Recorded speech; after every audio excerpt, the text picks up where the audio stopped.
Hello दोस्तों, आप लोगों का स्वागत है पगला एक्सप्लेन चैनल पे। तो आज हम लोग एक न्यू मानवा को एक्सप्लेन करेंगे और इस मानवा को एक्सप्लेन करने से पहले मैं आपसे कुछ कहना चाहता हूँ। तो मैं काफी टाइम से एक ऐसी मानवा ढूंढ रहा था जो काफी कमाल की हो और सच में इस मानवा ने मेरा दिल बिल्कुल कक्कासी की तरह छू लिया, क्योंकि इस मानवा के अंदर सब कुछ है। आर्ट स्टाइल है, ज़ॉम्बी है, म्यूटेटेड बीस्ट है, सिस्टम है और सबसे बड़ी बात एक एक्सपीरियंस MC है। और इस मानवा का नाम है डूम्सडे समनिंग फ्रेंजी। तो चलिए इसके पहले एपिसोड को एक्सप्लेन करते हैं। एपिसोड की शुरुआत में हम लोग हमारे मेन कैरेक्टर वेनवू को काफी घायल हालत में देखते हैं, जो कहता है मैंने कभी नहीं सोचा था कि मौत इतनी जल्द आएगी। वेनवू एक लेवल 4 का वॉरियर है जिसको एक मिशन के चलते असाइन किया गया था और उसी दौरान उसने एक टीम ज्वाइन की, लेकिन वेनवू की टीम को मेन फोर्स की टीम ने धोखा दे दिया। उनकी जिंदगियों को एक चारे की तरह इस्तेमाल किया गया लेवल 5 के म्यूटेटेड बीस्ट को ललचाने के लिए, और वेनवू की टीम को कभी न नोटिस किए जाने वाले चारे की तरह इस्तेमाल किया गया। लेकिन ये एक तरह से अच्छा भी है। इसके बाद वेनवू चिल्लाते हुए एक 5 लेवल के म्यूटेटेड बीस्ट के ऊपर अटैक करते हुए कहता है कि मैंने वैसे भी काफी कयामत के दिन देख लिए हैं, और इसी के बाद वो बीस्ट वेनवू के पेट के अंदर अपना हाथ घुसा के उसे मार देता है। थोड़े समय बाद वेनवू की आंख एक हॉस्पिटल के बेड में खुलती है और वो ये देख के काफी हैरान हो गया था कि वो अभी भी जिंदा है। इसके बाद जब वेनवू घड़ी को देखता है तब उसे पता चलता है कि वो पूरे 1 साल पीछे आ गया है, और वेनवू को लगने लगता है कि उसे उसकी मेहनत का फल मिल गया। इसके बाद वेनवू की फोन में उसकी कंपनी की तरफ से उसके पास मैसेज आता है, लेकिन वेनवू उस मैसेज को देख के सोचता है कि ये कंपनी तो एपोकलिप्स के दौरान ही तबाह हो चुकी थी, जिससे वेनवू को सच में यकीन हो जाता है कि उसे उसकी मेहनत का फल मिल गया, और वो हंसते हुए कहता है कि वो दोबारा जी सकता है। और वेनवू इस बार कसम खा लेता है कि वो दोबारा कोई चारा नहीं बनेगा और न ही दूसरों के हाथों की कठपुतली। ये वेनवू की किस्मत है और वेनवू इसे खुद कंट्रोल करेगा अपने बलबूते पे। और वेनवू को याद आता है कि आज से ही ज़ॉम्बी आउटब्रेक शुरू हो जाएगा, और इस ज़ॉम्बी एपोकलिप्स की दुनिया में जिंदा रहने का सिर्फ एक ही नियम है कि इंसानों से जितनी हो सके उतनी दूरी बना के रखो और एडवांस में ही तैयारी करके रखो, नहीं तो तुम्हारा हाल वेनवू की पिछली लाइफ की तरह होगा। और इसके बाद वेनवू रेडी होके अपनी सेकेंड लाइफ को जीने के लिए रेडी हो जाता है। इसके बाद वेनवू रेडी होके बाहर जा ही रहा था कि तभी उसे किसी के चिल्लाने की आवाज आती है, और अगले ही पल दरवाजा तोड़ के एक लाश उसके सामने आके गिरती है। और जब वेनवू सामने की तरफ देखता है तब सामने की तरफ एक ज़ॉम्बी था। हमें बताया जाता है कि ज़ॉम्बीज वो क्रिएचर होते हैं जिनके ऊपर डेमोनिक एनर्जी कब्जा कर लेती है, और इसी के चलते वो अपनी समझ, ताकत, स्पीड सब खो देते हैं, और इनकी कमजोरी डेमोनिक एनर्जी कोर होता है। वेनवू ये सब देख के समझ जाता है कि ज़ॉम्बी एपोकलिप्स की दुनिया शुरू हो चुकी है, लेकिन किस्मत से वेनवू पहले से ही तैयार है और उसके पास एक वेपन भी है, इसीलिए परेशानी नहीं होगी। लेकिन ज़ॉम्बी की बॉडी के अंदर कोर ढूंढना काफी मुश्किल होता है, क्योंकि हर ज़ॉम्बी बॉडी के अंदर अलग अलग जगह पे कोर होते हैं। इसीलिए पहली बार में ज़ॉम्बी से फाइट करते हुए इंसान काफी परेशान हो जाते हैं। लेकिन वेनवू के पास पहले से ही नॉलेज और कॉम्बैट एक्सपीरियंस है, जो पिछली लाइफ से उसे एक वरदान की तरह से मिला है, और जब तक वेनवू ज़ॉम्बी के ऊपर सही जगह और सही तरीके से हिट करता है तो वो एक ही बार में ज़ॉम्बी को मार सकता है। इसके बाद वेनवू जैसे ही उस ज़ॉम्बी को मारता है तो उसे एक पॉइंट मिल जाता है, जिससे वेनवू काफी खुश हो जाता है, क्योंकि पिछली लाइफ में भी ज़ॉम्बीज को मारने से पॉइंट मिला करते थे। इसके बाद हमें एपोकलिप्स के बारे में बताया जाता है कि एपोकलिप्स आने के बाद पूरी दुनिया कियोस में चली गई, इसीलिए पैसों की अहमियत कागज के टुकड़े के सिवा और कुछ नहीं रह गई,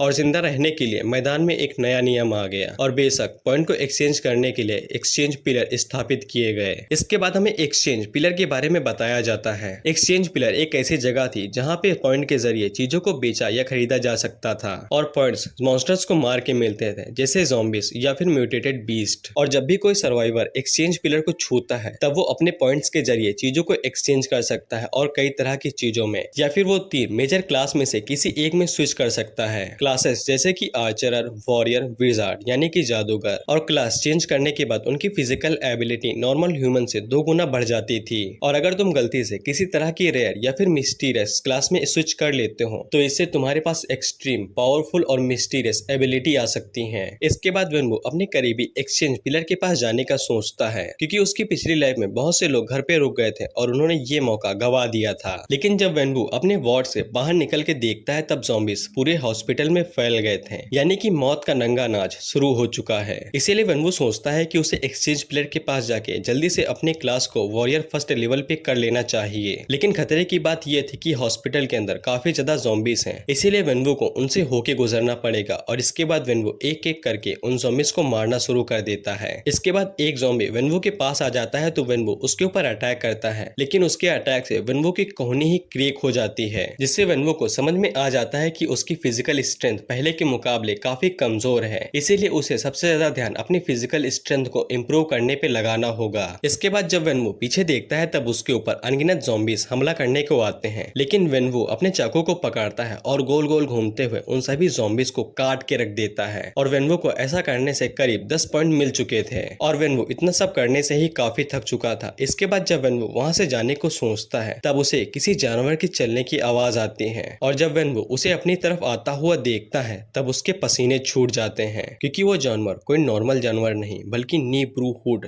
डॉग था, जो कि एक 2 लेवल का म्यूटेटेड बीस्ट है। वेनवो उसे देखते ही समझ जाता है कि उसकी औकात नहीं है कि वो उसे हरा सके और इसी के बाद वो डॉग अपना बड़ा सा मुंह खोल के वेनवो की तरफ दौड़ने लगता है और वेनवो उससे जान बचा के इधर उधर भागने लगता है, लेकिन वो डॉग वेनवो के ऊपर जंप लगा लेता है और उसके पैर को पकड़ लेता है। इसके बाद वो डॉग वेनवो को बाईं तरफ झटकता है, जिससे वेनवो दरवाजा तोड़ के बाहर गिरता है और वेनवो की हालत काफी खराब हो जाती है। इसके बाद वो डॉग फिर से वेनवो के सामने आ जाता है और वेनवो समझ नहीं पाता है कि ये डॉग बार बार उसकी आई साइट को क्यों ब्लॉक करना चाहता है। इसके बाद वो डॉग फिर से वेनवो की तरफ देख के एक जोर की दहाड़ मारता है। वेनवो भी फैसला कर लेता है कि वो बिना लड़े तो नहीं मरेगा, वो लड़के ही मरेगा। इसके बाद वो डॉग फिर से वेनवो के ऊपर जंप करके साइड में आ जाता है, जिससे वेनवो फिर से समझ नहीं पाता है कि ये डॉग उसके ऊपर अटैक कर क्यों नहीं रहा है, बल्कि इसके पास तो एक अच्छा मौका भी था। इसके बाद वो डॉग उसी जगह पे गोल गोल घूमने लगता है जैसे कि वो उसका इलाका हो और वो डॉग बार बार वेनवो को कन्वीनियंट स्टोर के पास जाने से रोक रहा था और तभी वेनवो की नजर उस डॉग के पीछे एक पोर्टल के ऊपर पड़ती है और वेनवो उसे ट्रेजर लैंड कहता है, यानी कि खजाने की जगह। इसके बाद हमें ट्रेजर लैंड के बारे में बताया जाता है कि ट्रेजर लैंड बहुत ही खास चीज है जो उसकी पिछली जिंदगी में मौजूद थी, जो पता नहीं कब आती और कब चली जाती और किसी ने भी पता नहीं लगा पाया कि ये कब आती है और कब जाती है और ना ही इसके पैटर्न के कि ये कितने टाइम में आती है। लेकिन एक चीज जो पूरे यकीन से कही जाती है कि जो कोई भी इसके अंदर जाता है उसे बेहद कीमती चीजें मिलती हैं, यहाँ तक कि एक्सचेंज प्लेयर के पास भी वो चीजें नहीं होती हैं और जो कोई भी इसके अंदर जाने में कामयाब हो गया उसके हाथों में बहुत ही खास चीज आ जाती है, जिससे वेनवो को समझ में आ जाता है कि इस डॉग को इसके बारे में पहले पता चला होगा, इसीलिए ये डॉग इस जगह को बिल्कुल ऐसे रक्षा कर रहा है जैसे कि ये इसका इलाका हो। लेकिन ये काफी दुख की बात है कि ट्रेजर लैंड के अंदर सिर्फ इंसान ही जा सकते हैं और कोई नहीं। लेकिन इसी के बाद वो डॉग वेनवो को घूर के देखता है जैसे कि उसे पता लग गया है कि वेनवो को ट्रेजर लैंड के बारे में पता चल चुका है। इसी के बाद वो डॉग वेनवो के ऊपर अटैक कर देता है तो वेनवो भी उसके ऊपर अटैक करते हुए कहता है कि मेरे पास अब भागने का कोई चॉइस ही नहीं है। लेकिन वो डॉग वेनवो की पूरे फोर आर्म को अपने मुंह के अंदर भर लेता है, जिससे वेनवो को काफी तेज दर्द होता है और वेनवो अपने चाकू के साथ उस डॉग के सर के ऊपर भोंकते हुए कहता है कि मर जा। लेकिन वो डॉग वेनवो का पूरा एक हाथ ही उखाड़ लेता है, जिससे वेनवो बेहद दर्द में चीखता है। लेकिन वेनवो फिर भी अपने आप को शांत करता है, क्योंकि उसे पता है अगर वो एक बार लेवल अप कर लेगा तो उसके बॉडी पार्ट फिर से रिकवर हो जाएंगे और अगर अब वेनवो को सर्वाइव करना है तो उसे ट्रेजर लैंड के अंदर जाना ही पड़ेगा, नहीं तो वो ऐसे ही मारा जाएगा। इसके बाद वो डॉग फिर से वेनवो के ऊपर अटैक करने को दौड़ लगाता है, लेकिन वेनवो जंप करके उसके पीछे से उस ट्रेजर जोन के अंदर जाने की कोशिश करता है। लेकिन वो डॉग वेनवो का एक पैर ही पकड़ लेता है। लेकिन वेनवो कुछ ऐसा करता है जो कोई सोच भी नहीं सकता। वेनवो अपने हाथों से ही अपना पैर काट लेता है और उस ट्रेजर लैंड के अंदर चला जाता है और वेनवो के अंदर जाते ही वो ट्रेजर लैंड वहीं पे बंद हो जाती है। इसके बाद वेनवो जब अंदर आता है तब उसे एक ट्रेजर बॉक्स मिलता है और वेनवो सोचता है कि उसने अंदर आने के लिए अपने एक हाथ और अपने एक पैर का बलिदान दे दिया और वेनवो ट्रेजर बॉक्स को खोलते हुए यही उम्मीद करता है कि उसका ये बलिदान व्यर्थ न जाए। और जब वेनवो बॉक्स खोलता है तब उस बॉक्स के अंदर एक स्क्रोल था और वो स्क्रोल कोई नॉर्मल स्क्रोल नहीं बल्कि हिडन क्लास स्क्रोल था, जिसे वेनवो का बलिदान बिल्कुल भी व्यर्थ नहीं जाता, क्योंकि हिडन क्लास की एबिलिटी किसी भी नॉर्मल एबिलिटी से ज्यादा अच्छी होती है। और जब वेनवो उस स्क्रोल को खोलता है तब उसके अंदर से एक मैजिक होता है और उसे बधाई दी जाती है, क्योंकि उसकी करंट क्लास सोल मास्टर की होती है। और वेनवो जैसे ही अपनी क्लास को चेंज करता है तो उसकी बॉडी फिर से हील हो जाती है और इसके बाद वेनवो सोचने लगता है कि उसे किस तरह की स्किल मिलेगी, क्योंकि अब वो एक सोल मास्टर है। इसके बाद सिस्टम उसे बताता है कि वेनवो का करंट लेवल 1 है सोल मास्टर के तौर पे और उसे एक नॉर्मल स्किल मिली है जिसका लेवल 2 है और वेनवो को एक यूनिक स्किल दी जाती है जो कि है सोल रियलम, और रियलम को तुम एक वर्ल्ड की तरह माप सकते हो। और वेनवो की जो स्किल है इसकी कोई रैंक भी नहीं है, यानी कि तुम इसे एस मान सकते हो और इसे ना ही बदला जा सकता है।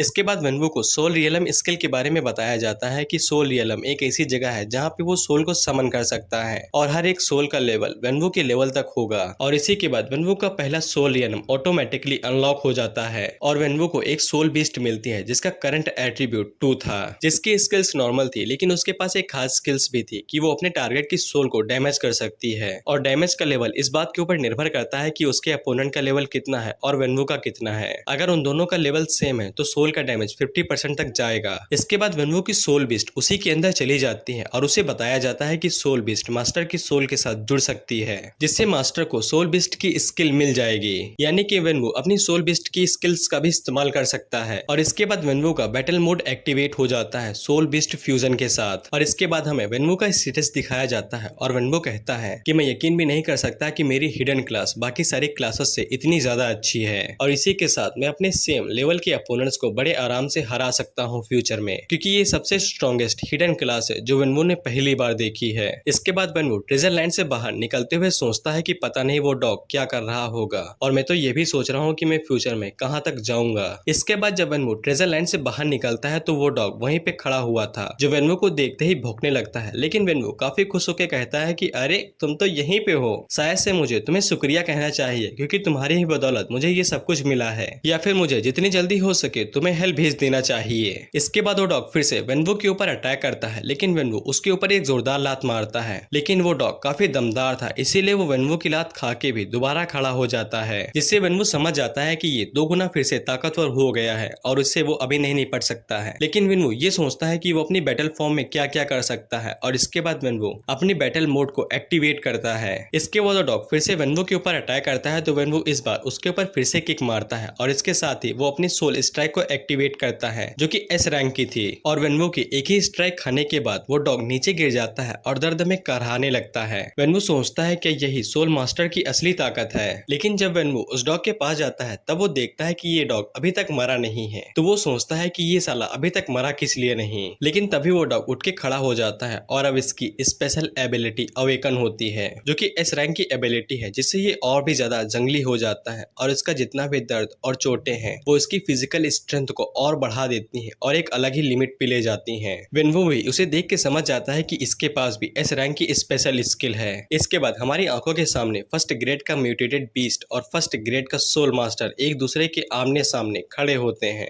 वेनवू अपने मन में सोचता है कि इसके पास अनलिमिटेड ग्रोथ पोटेंशियल है, यानी कि मैं इसे हरा नहीं सकता हूँ। इसके बाद वो डॉग वेनवू के ऊपर अटैक करता है, तो वेनवू वहां से जल्दी जल्दी में भागने लगता है, लेकिन वो डॉग वेनवू को पीछा नहीं छोड़ता है, तो वेनवू उसके ऊपर एक वेंडिंग मशीन गिरा देता है और कन्वीनियंस स्टोर से भाग जाता है। और वेनवू बाहर निकल के सोचता है कि इसकी एबिलिटी तो कमाल की है, ये जितना ज्यादा घायल होता जाएगा उतना ही ताकतवर होता जाएगा। इस स्किल के साथ तो ये पूरी दुनिया को भी अपने घुटनों पे ला सकता है। और वेनवू के लिए ये काफी अजीब बात थी, क्योंकि पिछली जिंदगी में ऐसा कुछ भी नहीं था। लेकिन इसके बाद वेनवू को कुछ याद आता है कि तीसरे दिन जियानबिंग पार्क के अंदर काफी खास तरह की चीजें अपेयर होंगी, जैसे कि ब्लैक कवर बुक। ये काफी खास बुक है जिससे स्किल काफी जल्दी बढ़ जाती है, और इसी तरह की कई चीजें। और किसी ऐसे के लिए जो मर के फिर से जिंदा हुआ हो, ये किसी सपने के सच होने जैसा नहीं है। लेकिन जब वेनवू उस जगह पे पहुंचता है तब उसकी आंखें फटी की फटी रह जाती हैं, क्योंकि उस जगह पे अनगिनत ज़ॉम्बी इकट्ठा हो गए थे। और वेनवू उन्हें देख के समझ जाता है कि अगर इनकी तादाद इसी तरह से बढ़ती रही तो जो लोग अपने अपार्टमेंट में छुपे हुए हैं वो ज्यादा दिनों तक सरवाइव नहीं कर पाएंगे। लेकिन वेनवू को सिर्फ एक्सचेंज पिलर से मतलब है, इसीलिए उसके पास सिर्फ एक ही रास्ता है कि वो कक्कासी की तरह इनके दिलों को छू ले।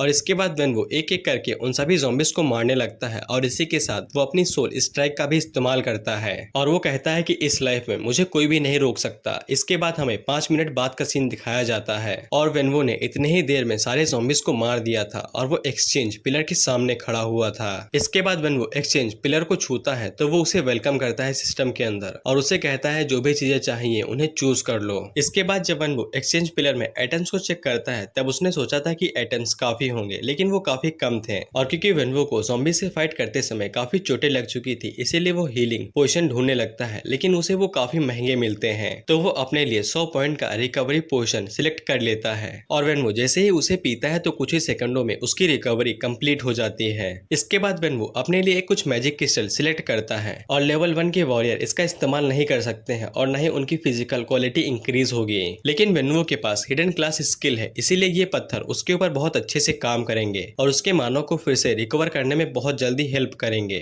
और वेनवू जैसे ही उस पत्थर को तोड़ता है तो उसके अंदर से काफी एनर्जी निकलती है, और वो सारी एनर्जी वेनवू की बॉडी के अंदर एब्जॉर्ब हो जाती है। और वेनवू को ऐसा महसूस होता है कि उसकी फिजिकल एबिलिटी 0.5% बढ़ गई है, और अगर वेनवू कोई अच्छा सा वेपन चूज कर लेगा तो उसकी स्ट्रेंथ भी कई गुना बढ़ जाएगी। इसके कुछ घंटों बाद हम लोग वेनवू को देखते हैं जो कि एक वेपन शॉप में आया था अपने लिए वेपन लेने के लिए, क्योंकि वेनवू भले ही सोल मास्टर हो जो कि हिडन क्लास के मामले में सच में काफी ताकतवर स्किल है, लेकिन जब भी कॉम्बैट का मामला आएगा तो वेनवू दूसरे क्लासेस के मुकाबले में काफी कमजोर रहेगा। इसीलिए उसे पहले से ही तैयारी करके रखनी होगी। और अगर वेनवू को बिना अपनी समनिंग स्किल इस्तेमाल किए अटैक करना है तो उसके पास लीथल वेपन होना काफी जरूरी है, क्योंकि अगर फ्यूचर में उसके सोल पेट स्ट्रांग होते जाएंगे तो वेनवू को भी अपनी बॉडी स्ट्रांग करनी पड़ेगी, क्योंकि वेनवू इसी के साथ ही अपने सर्वाइवल की क्षमता को कई गुना बढ़ा सकता है। इसके बाद जब वेनवू गली से गुजर रहा था तब उसे किसी की चिल्लाने की आवाज आती है जो कि मदद मांग रहे थे। इसके बाद हम लोग उन लोगों को देखते हैं जो कि मदद मांग रहे थे। दरअसल वहां पे 2 भाई बहन थे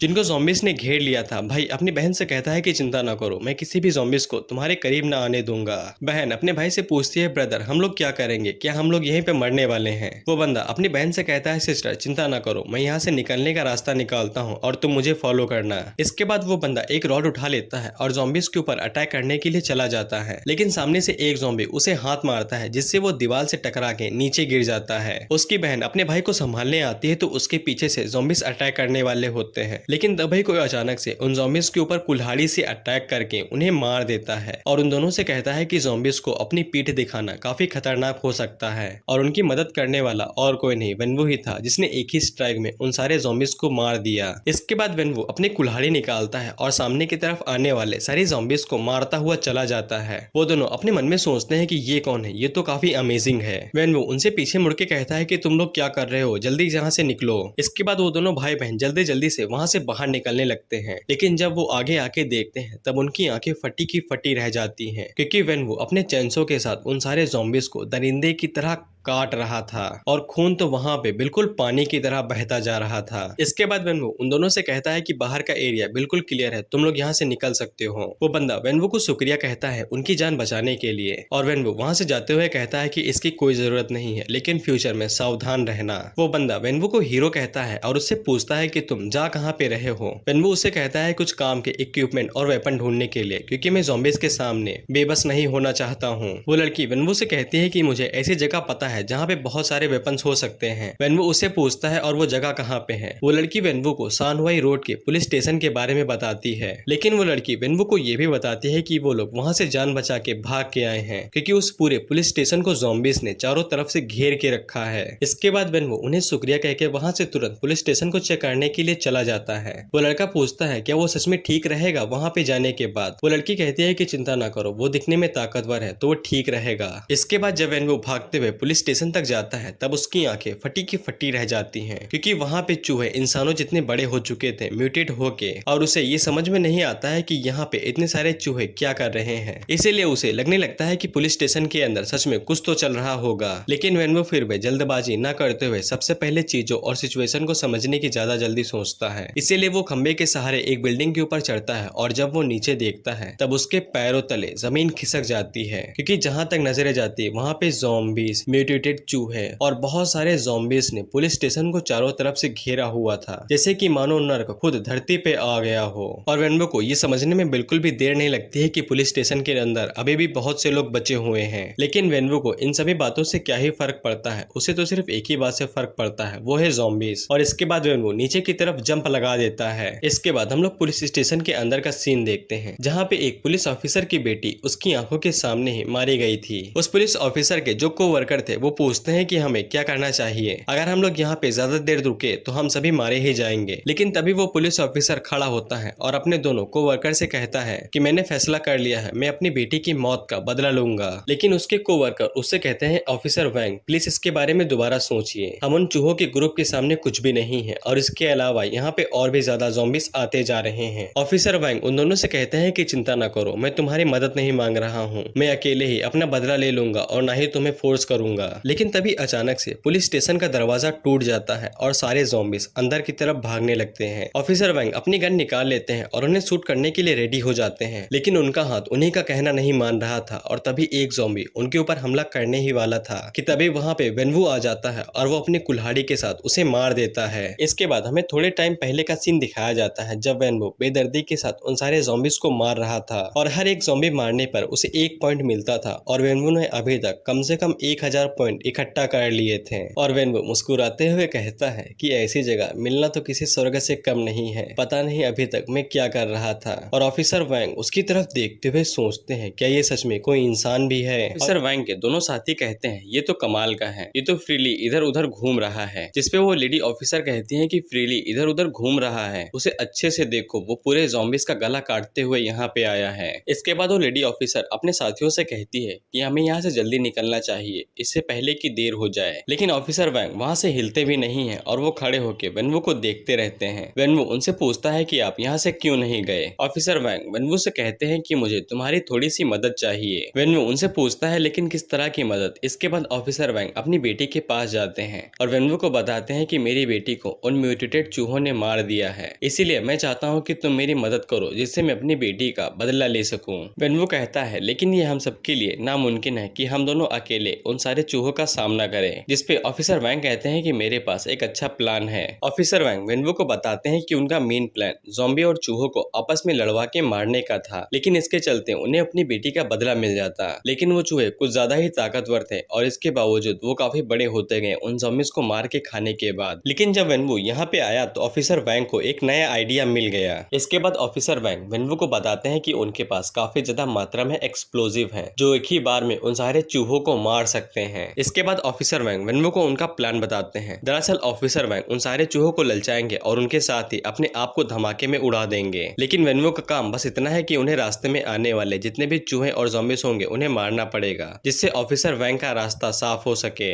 वेनवू ऑफिसर वैंग को देख के एक ही चीज कहता है, क्या तुम पागल हो? ऑफिसर वैंग वेनवू से कहते हैं कि जैसे ही मैं सारे बॉम्ब्स को दगा दूं, इसके बाद तुम्हें मेरी बेटी का बदला लेना है और अगर धमाका फेल हो जाता है तो तुम्हें मेरी चिंता करने की जरूरत नहीं है, तुम यहाँ से जा सकते हो। वेनवू ऑफिसर से पूछता है लेकिन तुम्हें अंदर जाने की जरूरत ही क्या है। जिसपे ऑफिसर वैंग उसे बताते हैं क्योंकि मेरी बेटी का कातिल अंदर ही है, क्योंकि बाहर जितने भी चूहे हैं वो सभी प्यादे हैं। इसके बाद ऑफिसर वैंग एक्सप्लोजिव लेके उस तरफ जाने लगते हैं और वेनवू रास्ते में आने वाले जितने भी चूहे थे उन्हें मारता रहता है। इसके बाद ऑफिसर वैंग एक्सप्लोजिव लेके बिल्डिंग के अंदर चले जाते हैं। वेनवू ऑफिसर वैंग के लिए मन में सोचता है कि तुम एक असली आदमी हो जो अपनी जान अपनी बेटी के बदले के लिए दाव पे लगा रहा है, इसीलिए तुम मेरी मदद के वर्दी हो। इसके बाद हम ऑफिसर वैंग को देखते हैं जो कि बिल्डिंग के अंदर घुस गए थे और वो आगे की तरफ बढ़ने लगते हैं और आगे जाके उन्हें चूहों का राजा सेकेंड लेवल का म्यूटेटेड क्रिएचर मिलता है जिसने ऑफिसर वैंग की बेटी को मारा था। और उसे देखने के बाद ऑफिसर वैंग को अपनी फ्लैशबैक मेमोरी याद आने लगती है, जिसपे ऑफिसर वैंग की बेटी उनके साथ बात कर रही थी और वो फोन पे बात करते हुए काफी घबराने लगती है क्योंकि उसे दरवाजे के बाहर से कोई आवाज सुनाई देने लगती है। और इसी के बाद ही ऑफिसर वैंग की बेटी को उस बड़े से चूहे ने मार दिया था। इसके बाद हम वेनवू को देखते हैं जो बाहर काफी टाइम से खड़ा हुआ था और उसे एक्सप्लोजिव की आवाज भी नहीं आती, इसीलिए उसे लगने लगता है कि धमाका कैंसिल हो गया। लेकिन अगले ही पल बिल्डिंग के अंदर एक जोर का धमाका होता है और वेनवू अपने मन में सोचता है कि ऑफिसर वैंग तुम काफी कमाल के थे, अब मेरी बारी है। और क्योंकि वो धमाका काफी जोरों से हुआ था इसीलिए आसपास के सारे चूहे भी मारे जाते हैं और उन चूहों के मरने के बाद उनके अंदर से एट्रीब्यूट क्रिस्टल बाहर निकल आते हैं और हर एक क्रिस्टल के पास अलग अलग एट्रीब्यूट यानी कि एलिमेंट होता है। इसके बाद वेनवू कुछ क्रिस्टल्स को फोड़ता है तो उसकी एनर्जी उसकी सोल पे निकल लेती है और वेनवू इन सभी चीजों के लिए ऑफिसर वैंग को दिल से शुक्रिया अदा करता है। लेकिन अगले ही पल उसे बिल्डिंग के अंदर से जहाँ पे मलबा बचा था कुछ हलचल होने लगती है, इसीलिए वो अपने सोल पेट के साथ उसी तरफ जाने लगता है।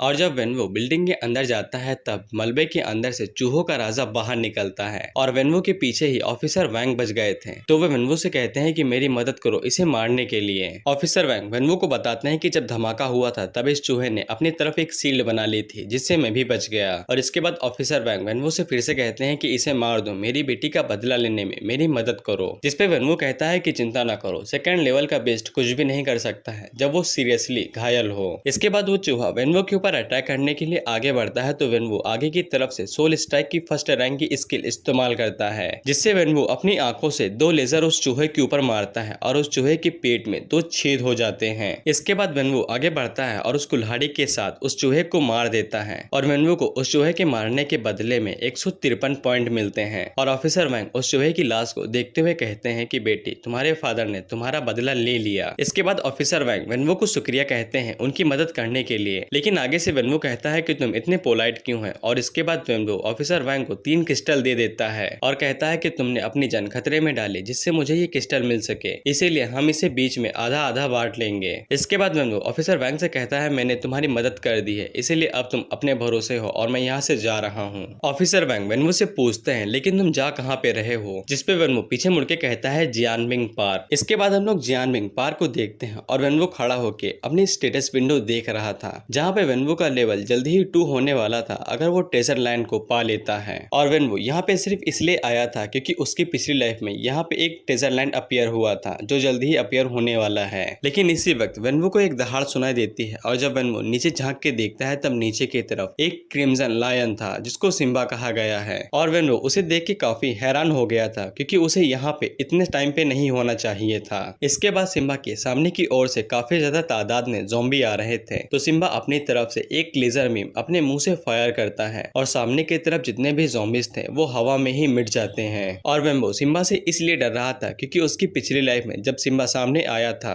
तब उसने अकेले ही एक पूरी सिटी को डोमिनेट कर दिया था। और अगर वेनवो सिम्बा के डिस्ट्रक्शन को याद करे जो उसने सिटी में किया था फिर तो वो पागलपन होगा। और क्योंकि सिम्बा एक 5th लेवल का मॉन्स्टर है इसीलिए वेनवो का उसके सामने कोई भी मुकाबला नहीं है। इसके बाद सिम्बा को कोई आवाज सुनाई देती है तो वो अपना सर उठा के पीछे की तरफ देखता है, लेकिन समय रहते वेनवो अपने आप को छुपा लेता है, नहीं तो उसके जीने की उम्मीदें सारी यहीं पे खत्म हो जाती। और इसके बाद वेनवो वहां से चुपचाप खिसक लेता है क्योंकि अगर उसे सिम्बा ने ढूंढ लिया तो ये दिन उसकी जिंदगी का आखिरी दिन होगा। इसके बाद हम लोग 4 लोगों के ग्रुप को देखते हैं जो कि इस बात का फायदा उठा रहे थे कि सिम्बा ने सारे ज़ॉम्बीज को अपनी तरफ बुला लिया है और इसी का फायदा उठा के ये लोग यहाँ पे खजाने को ढूंढने के लिए आए हैं। उनमें से 2 जुड़वा भाई होते हैं जो कि अपने लीडर से कहते हैं ब्रदर अगर हमें सिम्बा ने ढूंढ लिया तो हम खतरे में पड़ सकते हैं। उनका लीडर उनसे कहता है कि मुझे पूरा यकीन है कि यहाँ पे खजाना है, इसीलिए बाकियों को इसके बारे में पता भी लगने ना देना। वो लोग अपने लीडर से पूछते हैं कि आपको इस बारे में इतना यकीन कैसे है, जिसपे उनका लीडर उन्हें एक पेंडेंट दिखाता है और उन्हें बताता है कि वो उनके साथ मिलने से पहले एक सिल्वर फ्रॉक्स में गया था जहाँ पे उसे एक टूटा हुआ बॉक्स मिला जिसके अंदर ये पेंडेंट और एक मैप था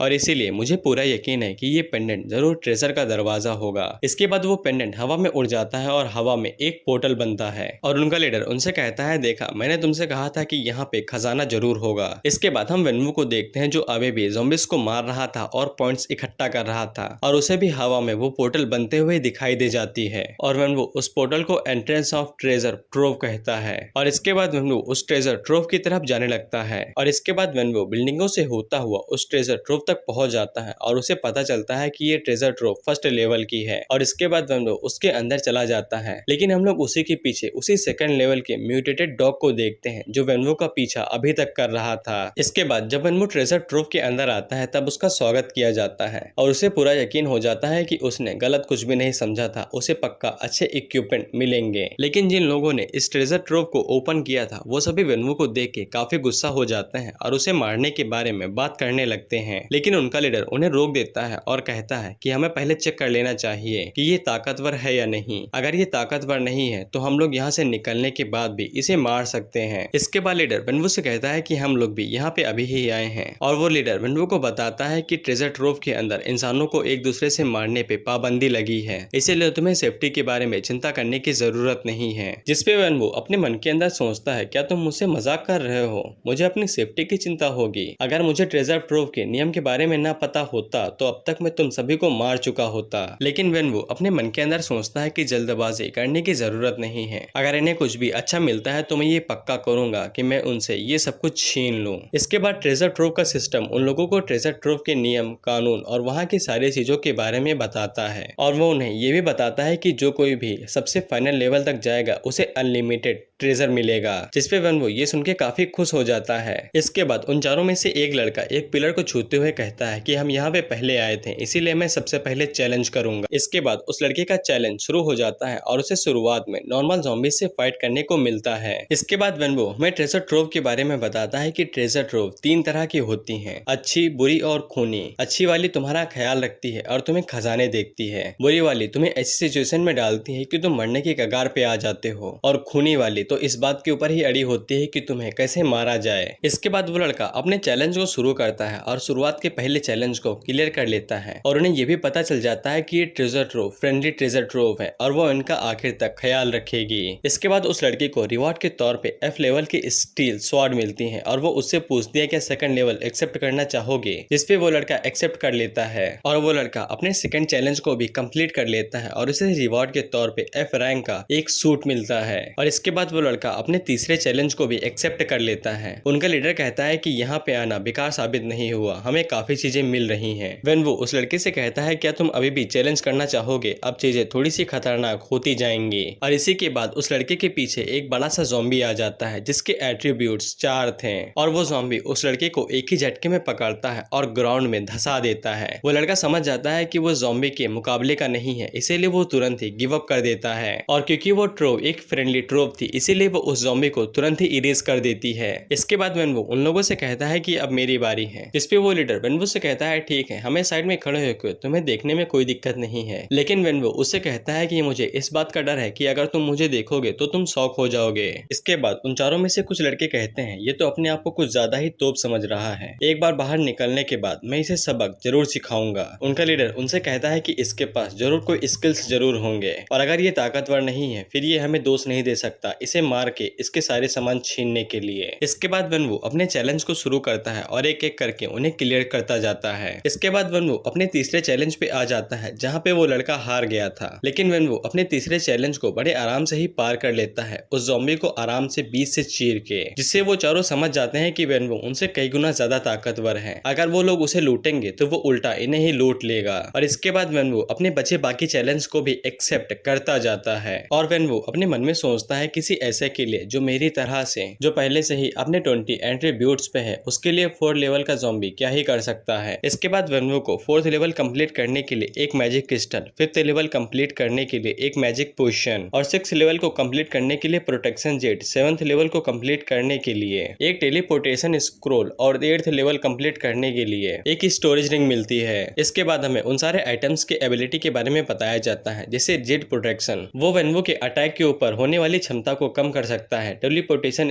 स्क्रोल एक जगह से दूसरी जगह पे टेलीपोर्ट कर सकता है लेकिन लिमिटेड एरिया के अंदर, और स्टोरेज रिंग का तो तुम्हें पता ही है। वेनवू ये सभी आइटम्स देख के काफी खुश हो जाता है क्योंकि ये सभी आइटम सर्वाइवर के लिए काफी ज्यादा महत्व रखते हैं। लेकिन वेनवू जब इन सभी आइटम्स को देख ही रहा था तब उसका 9th चैलेंज अपने आप ही एक्टिवेट हो जाता है, जिसपे वेनवू हैरान होकर सोचता है कि मैंने तो कंटिन्यू करने को नहीं कहा तो फिर ये कैसे चालू हो गया। और इसी के बाद वेनवू के पीछे एक डीमन गेट अपीयर होता है। दरअसल वेनवू की पिछली लाइफ में डीमन गेट एक ही बार अपीयर हुआ था और उसके अंदर काफी रहस्यमय ताकत थी, लेकिन वेनवू ये सोच रहा था कि ये डीमन गेट यहाँ पे अपीयर कैसे हो रहा है। और तभी कोई वेनवू से कहता है तुम्हें डीमन गेट के बारे में कैसे पता है, लेकिन वेनवू को आसपास कोई भी दिखाई नहीं देता है और वेनवू इधर उधर देखते हुए पूछता है कि तुम कौन हो, जिसपे वो बंदा या बंदी वेनवू से कहता है कि तुम बेवकूफ हो, ये सब कुछ बेकार है, मैं इस जगह का गार्डियन हूँ। लेकिन वेनवू ने अपनी पिछली लाइफ में भी गार्डियंस के बारे में कुछ भी नहीं सुना था और यहाँ तक कि जो लोग वेनवू के साथ इस डंजन में आए थे वो वेनवू को सुन भी नहीं पा रहे थे और न ही देख पा रहे थे। वो बंदा वेनवू से कहता है कि तुम काफी दिलचस्प हो, अगर तुम डीमन गेट के बारे में जानते हो तो फिर तुम्हें यह भी पता होगा कि ये लास्ट लेवल है और तुम्हें इसका मतलब भी पता होगा।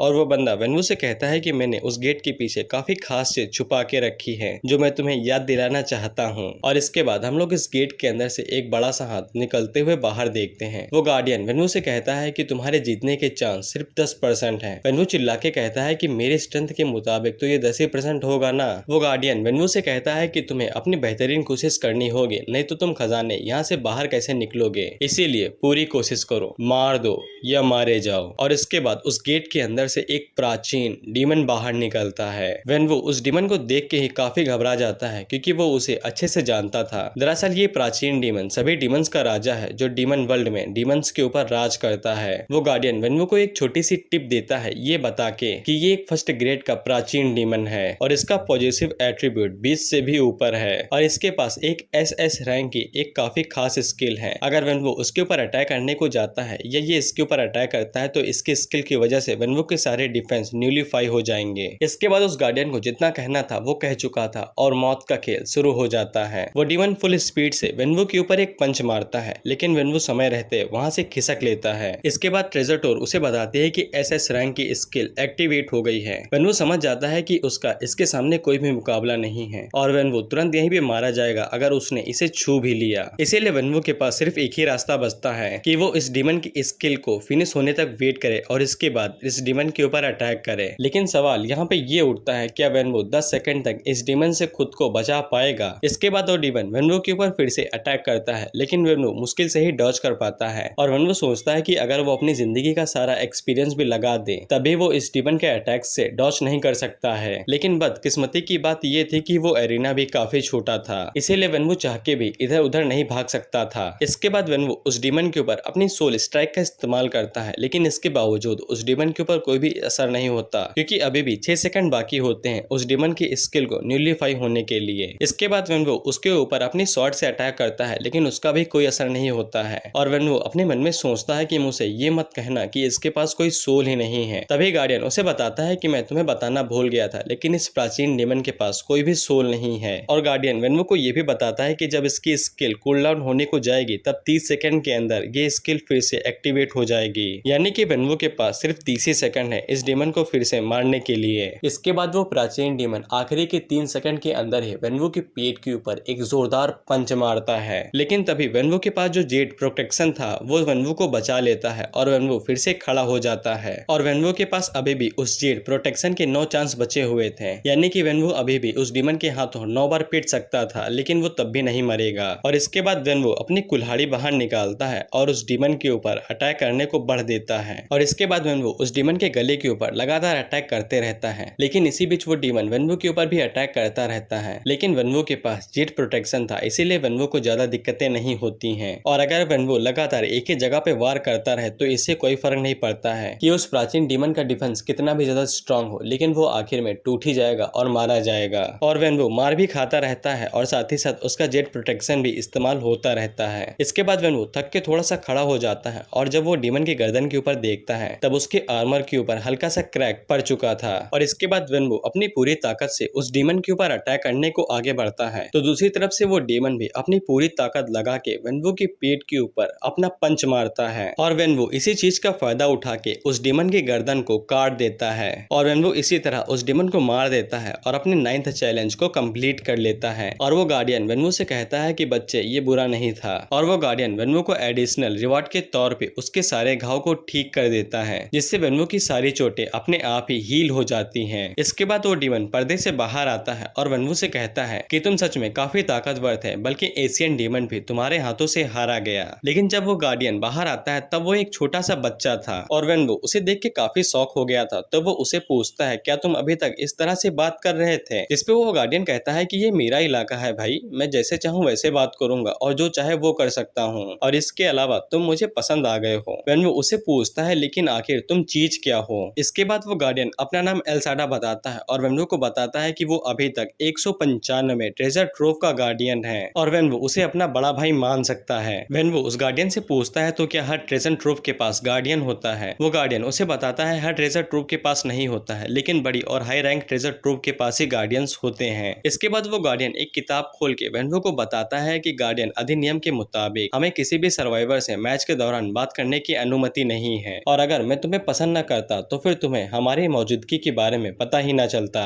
तो फिर वेनवो उस गार्डियन से पूछता है कि ये गार्डियन अधिनियम है क्या और इसे किसने बनाया है? वो गार्डियन वेनवो को बताता है कि बेशक इसे दुनिया के मास्टर सर्वशक्तिमान मास्टर ने बनाया है। तो फिर वेनवो उसे पूछता है तो फिर ये मास्टर है कौन? इस पे वो गार्डियन वेनवो से कहता है ना ही तुम्हारे पास अथॉरिटी है और ना ही तुम्हारे पास इतनी ताकत है ये जानने की, इसीलिए चलो टॉपिक को चेंज करते हैं। तो फिर वेनवो उसे आखिरी सवाल पूछता है कि इस दुनिया में आखिर चल क्या रहा है और अचानक से ये आइडेंटिटी क्लासेस कहाँ से आ गए, इस दुनिया में मैजिक और खजाने कैसे आ गए? और वेनवो उसे पूछता है तो क्या तुम मुझे इन सब चीजों के बारे में बता सकते हो? जिसपे वो गार्डियन वेनवो से कहता है ये काफी आपत्तिजनक है और तुम्हें इतनी सारी चीजें एक साथ जानने की जरूरत नहीं है। जिससे वेनवो उदास होकर अपना चेहरा लटका लेता है। तो वो गार्डियन वेनवो से कहता है चलो भी उदास मत हो, चलो ठीक है मैं तुम्हें तुम्हारा अनलिमिटेड रिवॉर्ड देता हूँ। इसके बाद वो गार्डियन अपनी पोटली के अंदर से एक पेपर बाहर निकालता है। तो वेनवो कहता है ये तो खाली पेपर है। तो वो गार्डियन वेनवो से कहता है बच्चे ये खाली पेपर नहीं है, ये असली खजाना है। और जब वेनवो उस पेपर को अपने हाथों में पकड़ता है तब सिस्टम उसकी जांच पड़ताल करने लगता है और जांच पड़ताल खत्म होने के बाद वो पेपर असल में ब्लैक बुक थी, जिससे वेनवो की आंखें बाहर आ जाते हैं क्योंकि ब्लैक बुक कोई ऐसी वैसी चीज नहीं है, ये खास सोल मास्टर मास्टर्स के लिए बनाई गई है। इसकी मदद से सोल मास्टर सोल्स को एब्जॉर्ब कर सकते हैं और यहाँ तक कि डार्कनेस और पावर को भी रिलीज कर सकते हैं। और वेनवू इस बुक की मदद से अपने लिए जादुई मंत्र और यहाँ तक कि कर्ज भी बना सकता है। लेकिन इसके बाद वेनवू उस गार्डियन से कहता है, लेकिन ये तो सिर्फ एक पेज है, मुझे बाकी के हिस्से कहाँ पे मिलेंगे। गार्डियन वेनवू से कहता है कि तुमने प्राचीन डेमन को मारा है, इसीलिए मैं तुम्हें अप्रूव करता हूँ और मैं तुम्हें इंसानों की श्रेणी में नंबर 2 पे रखता हूँ। वेनवू हैरानी से पूछता है, तो क्या मुझसे भी कोई आगे है और ये श्रेणी में रहने से होगा क्या मुझे इससे कुछ फायदा भी मिलेगा। गार्डियन कहता है कि सिंपल सी बात है, इंसानों की श्रेणी में वो इंसान आते हैं जिनके पास सबसे ज्यादा क्षमता होती है, और रही बात बेनिफिशियल की तो उन्हें गार्डियन की तरफ से हेल्प और सपोर्ट मिलती है। इसके बाद वेनवू का सारा काम खत्म हो चुका था, इसीलिए वो वहाँ से जाने लगता है। लेकिन उसकी ब्लैक बुक उसके आंखों के सामने ही एक रिंग में बदल जाती है, जो कि वेनवू को काफी पसंद भी आता है। वो गार्डियन वेनवू को बताता है कि वो जब भी किसी डेंजर ट्रोव में जाएगा तो उसको गार्डियन की तरफ से छोटी मोटी बातें जानने को मिलेंगी। और इसके बाद वेनवू सही सलामत डंजन ट्रोव से बाहर आ जाता है और उसे जो रिवार्ड मिले थे वो उसके लिए काफी थे, क्योंकि वो जीने के लिए बहुत महत्व रखते हैं। इसके बाद वो चारों जान गए थे कि वेनवू काफी ताकतवर है, इसीलिए वो वेनवू को बड़ा भाई कह के बुलाने लगते हैं। वेनवू समझ जाता है कि इन्हें पता चल चुका है कि वेनवू के पास काफी ताकत है, इसीलिए वो अब इनसे चिपकना चाहते हैं। लेकिन वेनवू उन्हें साफ मना कर देता है, ये कह के कि तुम इतने ताकतवर नहीं हो और तुम सिर्फ मेरे लिए बोझ ही बनोगे। लेकिन उन चारों में से जो जुड़वा भाई थे उनमें से एक को वेनवू का एटीट्यूड पसंद नहीं आता है, इसीलिए वो वेनवू से कहता है कि तू बस इंतजार कर, जैसे ही हम यहाँ से निकलेंगे तो हम सारे हिसाब किताब बराबर कर लेंगे। लेकिन दूसरा भाई बातों को संभालते हुए कहता है कि ये अभी भी बच्चा है, इसीलिए तुम इसे माफ कर दो। इसके बाद ट्रेजर ट्रूप से सबसे पहले वही चारों लोग बाहर निकलते हैं और वो पहले वाला छोटा भाई तुरंत ही बाहर निकल के वेनवू को सबक सिखाने की तैयारी करने लगता है। लेकिन उसके तीनों साथी उससे कहते हैं कि जल्दी वहाँ से हटो, तुम्हारे पीछे कोई है। और उस लड़की के पीछे वही डॉग था जो वेनवू का पीछा करते हुए यहाँ पे आया था, और वो डॉग उस लड़के के ऊपर अटैक करके उसे वहीं पे मार देता है। इसके बाद जब वेनवू ट्रेजर ट्रूप से बाहर आता है तब वो उस डॉग को देख के काफी हैरान हो जाता है, क्योंकि उसे यकीन ही नहीं होता है कि ये डॉग उसका पीछा करते हुए यहाँ तक आ गया। इसके बाद वो डॉग वेनवू के ऊपर अटैक कर देता है तो वेनवू भी आगे से तैयार हो जाता है और वो कहता है, चलो देखते हैं कि हम में से कौन जिंदा बचता है। इसके बाद वेनवू उस डॉग के ऊपर अपने नाइफ से अटैक करता है, लेकिन नाइफ से अटैक करने के बाद उस डॉग की एस रैंक की स्किल एक्टिवेट हो जाती है, जो उसे और भी ज्यादा जंगली और ताकतवर बना देती है। लेकिन वेनवू भी आगे से अपनी पूरी पावर को रिलीज करते हुए देखता है कि चलो हम में से कौन ज्यादा देर तक टिकता है देखते हैं। इसके बाद वो दोनों फिर से एक दूसरे के ऊपर अटैक करते हैं और टक्कर खा के दोनों ही गिर जाते हैं और दोनों ही घायल हो जाते हैं। लेकिन वेनवू ये देख के काफी हैरान था कि उस डॉग के ऊपर उसकी सोल स्ट्राइक का भी कोई असर नहीं हो रहा था। लेकिन इसके बाद ही वो डॉग चुपचाप पीछे घूम के वहां से चला जाता है और वेनवू को लगता है कि उसकी सोल स्ट्राइक ने उस डॉग को ज्यादा डैमेज दिया है जितना उसने सोचा था।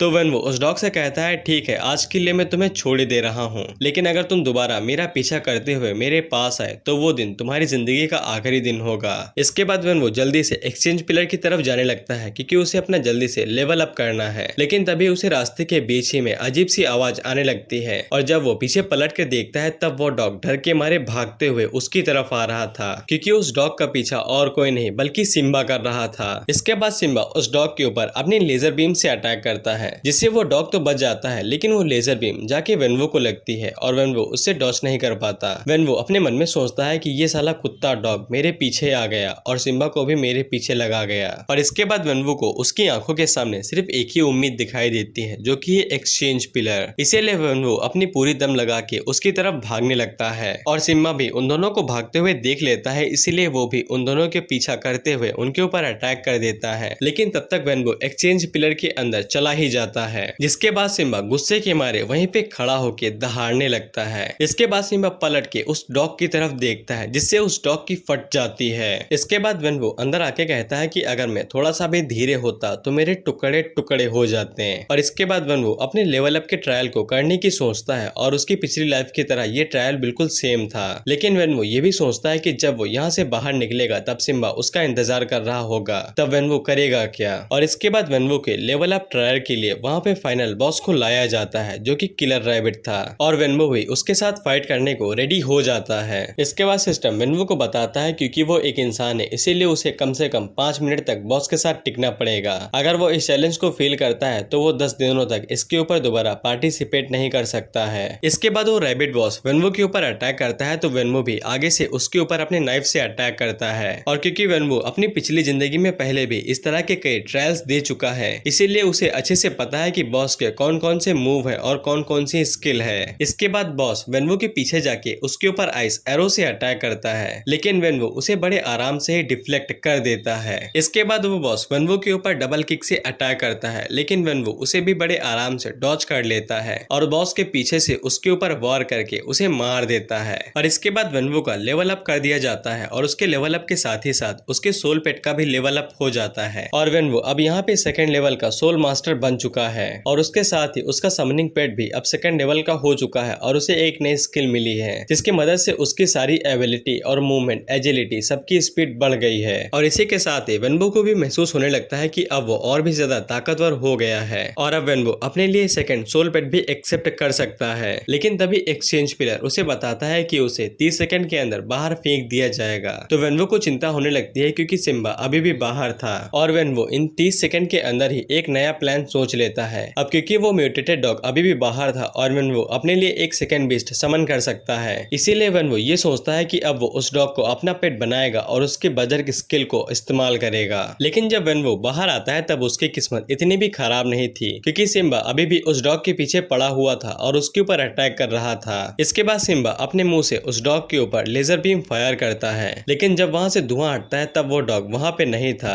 क्योंकि वेनवो समय रहते उस डॉग को अपने साथ बचा के लेके गया था। लेकिन इसके बाद सिम्बा भी उन दोनों के पीछे पड़ जाता है और उनका पीछा करने लगता है। वेनवो उस डॉग से कहता है, क्या तुम्हें मैं याद हूँ, हम दोनों नेबर्स हुआ करते थे, इसीलिए नेबर्स को एक दूसरे की मदद करनी चाहिए। जिससे उस डॉग को हल्का हल्का याद आने लगता है कि जब वो गली के बीच में भूखा हुआ करता था तब वेनवो ही उसके पास खाना लेके आया करता था। वेनवो डॉग से कहता है कि बुरे हालातों के चलते हम एक दूसरे के दुश्मन बन गए और एक दूसरे को मारना चाहते हैं, लेकिन अब हालात बदल चुके हैं, हमारे पास एक कॉमन दुश्मन आ चुका है, इसीलिए मुझे तुम्हारी स्किल और ताकत की जरूरत है। अगर तुम मेरे साथ कॉन्ट्रैक्ट साइन करते हो तो हम दोनों इस संकट से बाहर निकल सकते हैं। मेरे अनुभव और तुम्हारी ताकत के साथ हम अपने एनिमी से ज्यादा ताकतवर हो जाएंगे। इसके बाद वेनवो उस डॉग के साथ अपना कॉन्ट्रैक्ट करने लगता है और उसे कहता है कि मुझे नहीं पता है कि तुम्हें मेरी बातें समझ में आई या नहीं, लेकिन हमारे पास टाइम नहीं है, अगर तुम जीना चाहते हो तो तुम्हें मेरे साथ कॉन्ट्रैक्ट करना ही पड़ेगा। और इसके बाद वेनवो उस डॉग के साथ कॉन्ट्रैक्ट सक्सेसफुली साइन कर लेता है और इसी वक्त सिम्बा भी उसके ऊपर अटैक करता है, लेकिन कॉन्ट्रैक्ट साइन होने की वजह से वेनवो उस डॉग की स्किल को इस्तेमाल कर पाता है और उस अटैक से बड़े आराम से डॉज कर लेता है। और वेनवो भागते हुए कहता है कि अगर मेरे पास पैसिव स्किल ना होती मैं तो मारा गया होता। लेकिन जब वो पीछे पलट के देखता है तब सिम्बा उसके काफी करीब आ चुका था और वो अपना बड़ा सा मुंह खोल के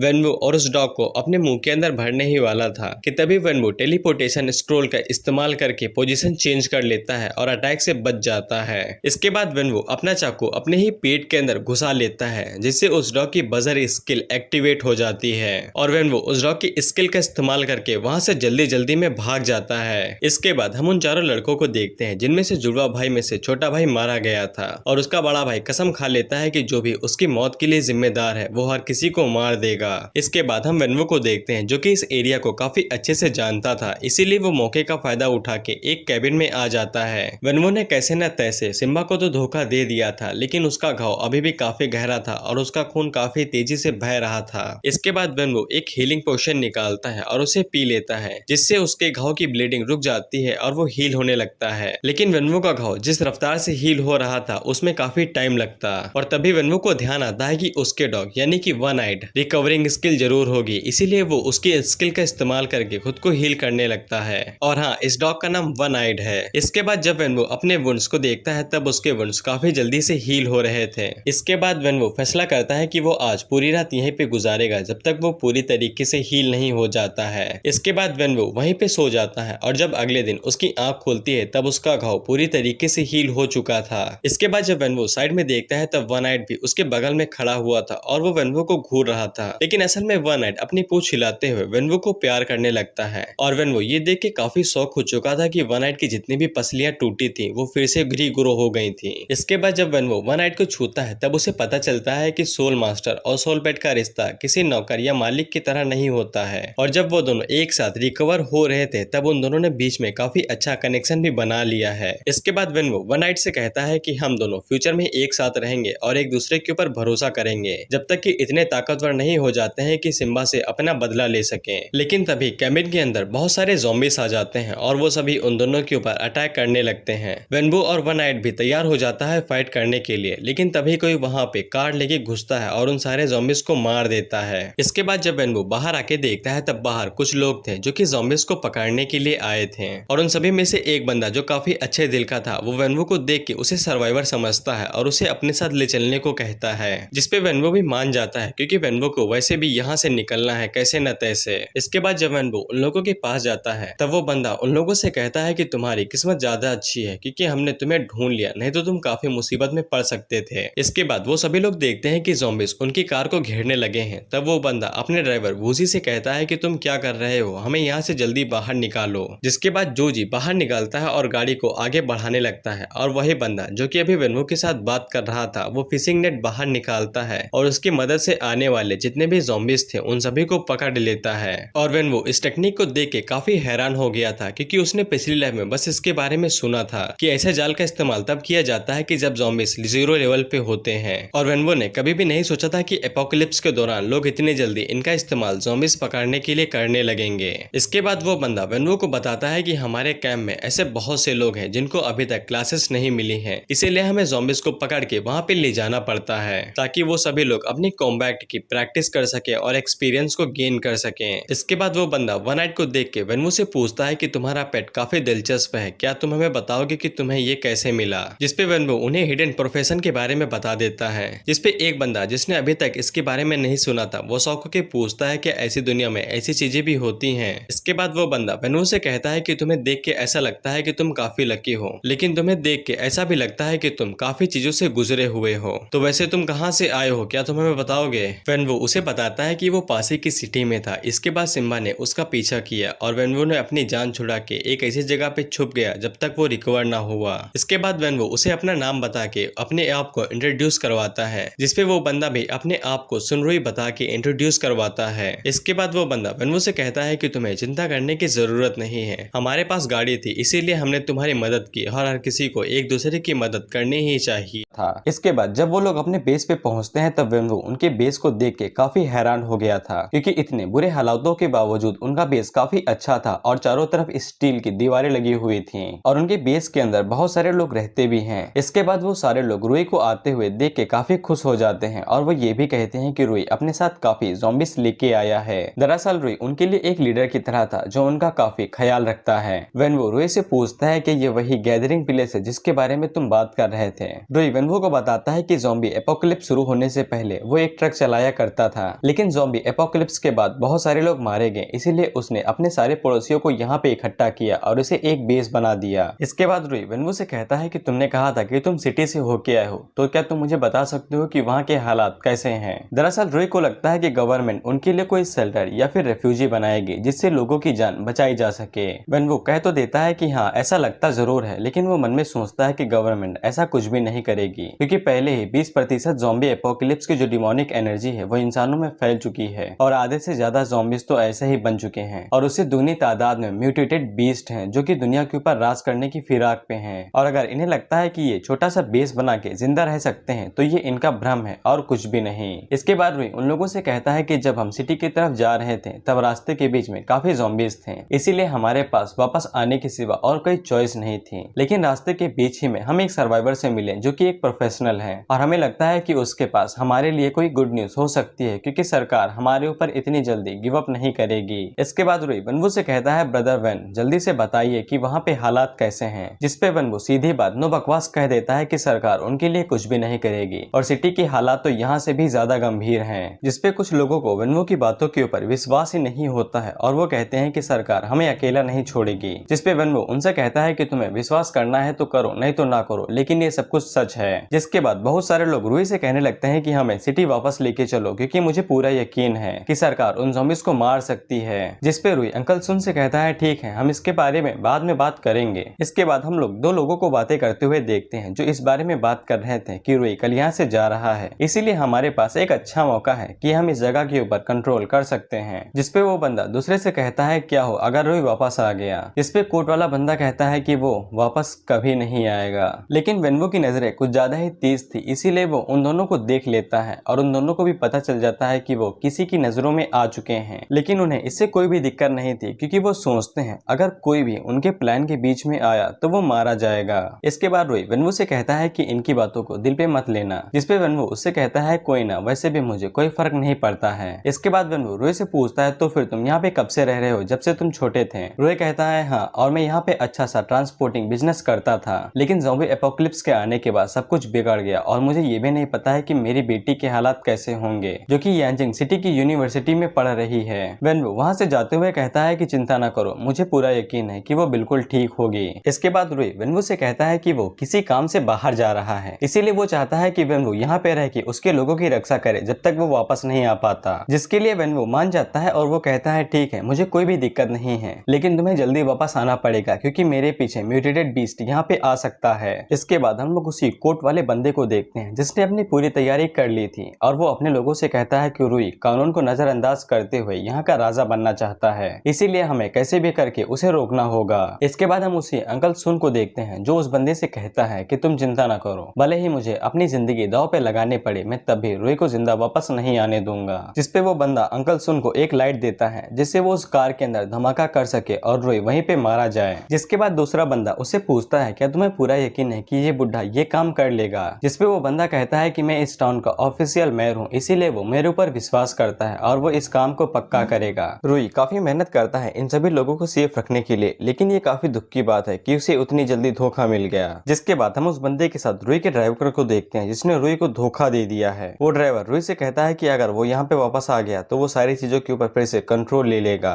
लेकिन उस बंदे को पूरा यकीन था कि रुई वापस आएगा नहीं। इसके बाद वो ड्राइवर उस बंदे से पूछता है और हमारी डील का क्या? जिसपे वो बंदा कहता है कि चिंता ना करो, तुम्हें सब कुछ मिलेगा, लड़कियां, पैसा, सब कुछ। इसके बाद हम लोग रुई को देखते हैं जो अपनी कार से सिटी के अंदर कुछ ज्यादा ही जा रहा था, इसीलिए वो अंकल सुन से कहता है कि हमें सेफ्टी का भी ध्यान रखना चाहिए और सही सलामत हमें वापस लौट जाना चाहिए। इसके बाद हम लोग वहाँ पे ज़ॉम्बीज देखते हैं जो किसी चीज के ऊपर गुर्राते हुए हमला कर देते हैं। इसके बाद हम लोग देखते हैं कि वो बंदा अपने लोगों को बेस के पास लेके आ चुका था। इसके बाद हम लोग देखते हैं कि वेनवो का सोल पेल बाहर निकल के वेनवो से कुछ कहता है, तो वेनवो उसकी बातों को ट्रांसलेट करते हुए कहता है कि मुझे पता है कि मुझे यहाँ पे नहीं रुकना चाहिए था क्योंकि दिक्कतें खड़ी हो सकती हैं। इसके बाद वो बंदा टाउन के अंदर आता है और टाउन के लोगों को अपने बारे में बताता है कि वो यहाँ का ऑफिशियल मेयर है और उसने एक रेस्क्यू मिशन शुरू किया है जो उन लोगों को बचाने के लिए है। वो उन लोगों को बताता है कि रोई ये सब कुछ अपने फायदे के लिए कर रहा है और वो जल्द ही तुम सभी को धोखा दे देगा। इसके बाद वो यहाँ का राजा बनेगा और तुम सभी लोगों के ऊपर राज करेगा। इसके बाद वो बंदा उन लोगों से कहता है कि तुम्हें कुछ भी करने की जरूरत नहीं है, तुम लोग बस मेरे साथ चलो, हमारे पास खाना पानी रिसोर्स सब कुछ है और तुम्हें ज़ॉम्बी से भी डरने की जरूरत नहीं है। जिसके बाद बहुत सारे लोगों को रोई के ऊपर शक होने लगता है और वो लोग उस बंदे के साथ जाने को राजी हो जाते हैं। तभी वेनवो बाहर निकलता है और वो कहता है कि मैं सच में तुम्हारे मैटर में घुसना नहीं चाहता हूँ, लेकिन मैंने रोई से वादा किया है कि जब तक वो वापस नहीं आ जाता है तब तक मैं इस जगह को सुरक्षित रखूंगा। वो लोग वेनवो से कहते हैं कि तू है कौन बे, जल्दी यहाँ से दफा हो जाए, ये हमारे लोगों का मैटर है। वेनवो उन लोगों से कहता है कि मुझे कोई फर्क नहीं पड़ता है कि बात खाने की है या नहाने धोने की, लेकिन कल तक यहाँ से कोई भी वापस नहीं निकल सकता है। वो बंदा वेनवो से कहता है तुम्हें क्या लगता है कि तुम सब कुछ खुद संभाल सकते हो, क्या तुम हमें अकेले रोक सकते हो? जिसपे वेनवो बड़े ही एटीट्यूड के साथ कहता है कि तुम्हें अभी सिचुएशन का पता नहीं है, लेकिन जल्दी ही पता लग जाएगा। जिसके बाद वेनवो वहाँ पे वन नाइट को बुलाता है और वन नाइट वहाँ पे आते ही एक जोर की दहाड़ मारता है और उसके दहाड़ का ही प्रेशर इतना ज्यादा होता है कि उन लोगों को अपने चेहरे के ऊपर हाथ रखना पड़ता है। वेनवो वन नाइट से कहता है मेयर को छोड़ के हर किसी को निकल जाओ और कोई भी दया दिखाने की जरूरत नहीं है। जिसके बाद वन नाइट आगे बढ़ के हमला शुरू करता है और हर जगह पे खून ही खून और सिर्फ लोगों के दर्द में चीखने के अलावा वहाँ पे और कोई भी आवाज नहीं उठती है। थोड़ी ही देर में वन नाइट अपना खेल खत्म कर देता है। तब वेनवो मेयर से कहता है क्या तुम्हें अब सिचुएशन के बारे में पता लगा? जिसपे मेयर घबराते हुए कहता है कौन सी सिचुएशन? और वेनवो उसे बताता है कि तुम्हारे पास ताकत नहीं है लेकिन मेरे पास है। जिसके बाद वेनवो वापस जाते हुए कहता है कि मैं तुम्हें सुझाव दूंगा कि तुम अभी के लिए वापस लौट जाओ और जब तक रुई नहीं आता तब तक दिखाई मत देना। जिसके बाद एक बंदा मेयर से पूछता है कि हम लोग अब क्या करेंगे? जिसपे मेयर उससे कहता है कि हम लोग इंतजार करने के सिवा और क्या कर सकते हैं। इसके बाद एक और बंदा भागते हुए वहाँ पे आता है और मेयर से चिल्ला के बताता है कि मैंने देखा कि रुई अपनी गाड़ी भगाते हुए यहाँ पे आ रहा है। जिसके बाद हम लोग रुई को देखते हैं जो अपनी गाड़ी फुल स्पीड में भगाते हुए इधर आ रहा था और वो एक ही बात रटे जा रहा था कि मैं अभी तक अपनी बेटी को नहीं देखा हूँ, मैं इतनी जल्दी नहीं मर सकता हूँ, और वो काफी घायल अवस्था में भी था। जिसके बाद हम लोग कुछ घंटों पहले का सीन देखते हैं जब रुई वापस आ रहा था तब उनके ऊपर हमला हो गया था, इसीलिए रुई अपनी जान बचा के इतनी जल्दी में भाग रहा था और वो घायल हो चुका था। जिसके बाद सीन फिर से प्रेजेंट में आ जाता है और इसके बाद रुई अपनी कार को बेस के अंदर घुसा देता है और उसका एक्सीडेंट हो जाता है। और जब वेनवो भाग के वहाँ पे जाता है तब रुई एक ही चीज कहता है है कि सभी लोग मारे जाएंगे। जिसके बाद वो पीछे पलट के देखता है, तब वो पाता है कि बहुत सारे ज़ॉम्बीज उनके ऊपर अटैक करने को आगे बढ़ रहे हैं। और डरा देने वाली बात ये भी थी कि उन ज़ॉम्बीज के साथ म्यूटेटेड बीस्ट भी थे। जिसके बाद एक म्यूटेटेड बीस्ट वेन्वो के ऊपर अटैक कर देता है तो रुई उसे कहता है कि यहाँ से जल्दी से हटो, लेकिन वेन्वो उससे कहता है कि डरने की कोई भी जरूरत नहीं है। जिसके बाद वन आइड वहां पे आता है और वो उन सारे बीस्ट को चीर के रख देता है, जिसको देख के रुई भी हैरान हो जाता है और वो वेन्वो से कहता है कि तुम्हारा पेट तो काफी ताकतवर है, लेकिन क्या वो अकेले ही इन सारे म्यूटेटेड बीस्ट के ग्रुप के साथ फाइट कर सकता है। जिसपे वेन्वो कहता है कि वो सभी बीस्ट अपने फर्स्ट लेवल पे हैं और वन आइड के लिए वो कुछ भी नहीं है। जिसके बाद वन आइड अपनी बजर स्किल को एक्टिवेट करता है और उन सभी बीस्ट्स को मारने लगता है। जिसके बाद वेन्वो हमें बताता है कि बजर स्किल तभी एक्टिवेट होती है जब अपोनेंट को हल्की सी चोट लगती है, लेकिन ये कोई सीरियस नहीं होती है, लेकिन ये सीरियस तब हो जाती है जब ओनर को काफी ज्यादा चोटें लग जाती हैं और ये उतनी ही ज्यादा घातक होती जाती हैं जितनी कोई सोच भी नहीं सकता। और इसी के बाद वन आइड उन सभी बीस्ट को मार देता है। लेकिन ये काफी दुख की बात है कि वन आइड के पास जो रिकवरी स्किल है वो उसकी फाइटिंग स्टाइल को सूट नहीं करती है, इसीलिए वेन्वो को कोई ऐसा सोलमेट मिलेगा जिसकी रिकवरी स्किल अच्छी है तो वो वन आइड के साथ चेंज कर देगा। जिसके बाद वेन्वो उन बीस्ट के अंदर से उनके मैजिक क्रिस्टल बाहर निकालता है और उनकी एनर्जी को एब्जॉर्ब कर लेता है। और वेन्वो रुई को भी बता देता है कि उसके ड्राइवर ने उसे धोखा दिया है और वो मेयर के साथ मिलकर यहाँ के लोगों को अपने साथ ले जाना चाहता था। रुई उसे रोकता है और उससे पूछता है कि सही चीज क्या होगी। जिसपे वेन्वो उससे कहता है कि कुछ भी कहने से पहले मैं तुमसे ये पूछना चाहूंगा कि तुम ये सब कुछ अपने लिए कर रहे थे कि यहाँ के लोगों के लिए। जिसपे रुई कहता है कि बेशक यहाँ के लोगों के लिए। जिसके बाद वेन्वो रुई से कहता है कि तुम्हारे पास दो रास्ते हैं, पहला ये कि तुम उन लोगों को जैसे लीड कर रहे थे वैसे लीड करते जाओ, लेकिन तुम्हारे कॉम्बैट एबिलिटी के मुताबिक तुम 2 महीनों से ज्यादा जिंदा नहीं रहोगे। और दूसरा ये है कि तुम मेयर के साथ मिल जाओ, जिससे यहाँ के रहने वालों की जिंदा रहने की संभावना बढ़ जाएगी, लेकिन तुम्हें किसी के नीचे काम करना होगा। जिस पर रुई को सारी चीजें समझ में आ जाती हैं। जिसके बाद रुई मेयर के पास जाता है और वो मेयर के साथ एक डील कर लेता है जिसके तहत रुई मेयर के नीचे काम करेगा, लेकिन सिर्फ एक शर्त पे कि यहाँ के रहने वाले लोगों को खाना और पानी मिलता रहेगी और उनकी सुरक्षा रहेगी। और क्योंकि मेयर पहले ही हार चुका था इसीलिए वो रुई के डील को एक्सेप्ट कर लेता है। और जिसके बाद वेन्वो वन आइड को लेके वहां से हमेशा हमेशा के लिए चला जाता है। जिसके आधे घंटे बाद हम लोग वेन्वो और वन आइड को एक खेत से पार जाते हुए देखते हैं और वो लोग जैसे ही इसे पार करेंगे तो वो नई सिटी के अंदर पहुंच जाएंगे। लेकिन अचानक से वेन्वो वन आइड को शांत रहने को कहता है तो वन आइड उसे पूछता है लेकिन क्यों।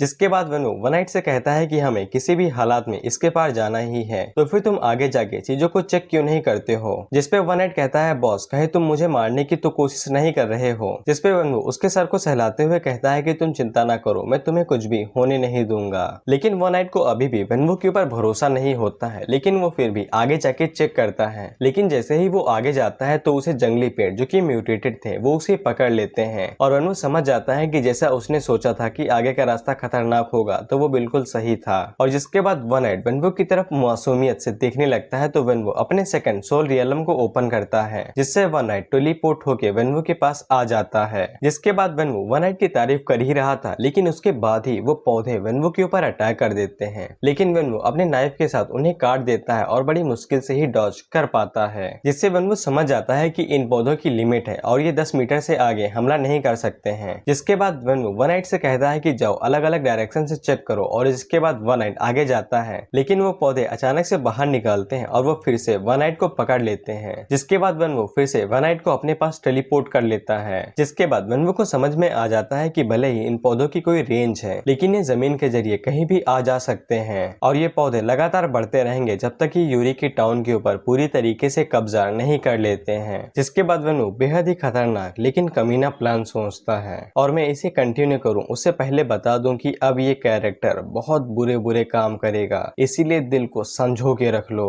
इसके बाद सीन शिफ्ट होकर रुई और मेयर के ऊपर आ जाता है और वो दोनों किसी चीज के ऊपर बहस कर रहे थे और रुई इस बहस का अंत ये कहके करता है कि मैं उम्मीद करता हूँ कि जिन शर्तों पे हम लोगों ने ये डील की थी वो बनी रहेगी। जिसके बाद वहाँ पे वेन्वो वन आइड के साथ आता है और मेयर उसे देख के काफी खुश हो जाता है और उसे हाथ मिला के कहता है कि मुझे तो लगा था कि तुम यहाँ से चले गए। जिसपे वेन्वो कहता है कि मैं चाह के भी यहाँ से नहीं जा सकता हूँ और ना ही तुम लोग यहाँ से जा सकते हो। जिसके बाद वेन्वो उन्हें पौधों के बारे में बताता है और ये भी बताता है कि जल्दी ही ये जगह एक खतरनाक मंजर से गुजरेगी और वो उनसे ये भी कहता है कि अगर तुम्हें मेरी बातों पे यकीन नहीं है तो तुम खुद जाके देख सकते हो। जिसके बाद मेयर वेन्वो से पूछता है तो फिर तुम्हारे पास कोई प्लान है। जिसपे वेन्वो कहता है कि हाँ मेरे पास प्लान है, लेकिन उसके लिए मुझे बहुत सारे लोगों की जरूरत पड़ेगी। जिसके बाद वो सभी लोग एक साथ उनके ऊपर रस करेंगे और कोई एक वहाँ से जल्दी से भाग जाएगा। जिसपे मेयर वेनवू से सीधा कहता है तो तुम चाहते हो कि हम सभी लोग मिलकर तुम्हारे लिए रास्ता बनाएं। जिसपे वेनवू सीरियस होकर उससे कहता है कि मैं ऐसा कुछ भी नहीं चाहता हूँ, बल्कि मैं एक होऊंगा जो तुम सभी लोगों के लिए रास्ता बनाएगा।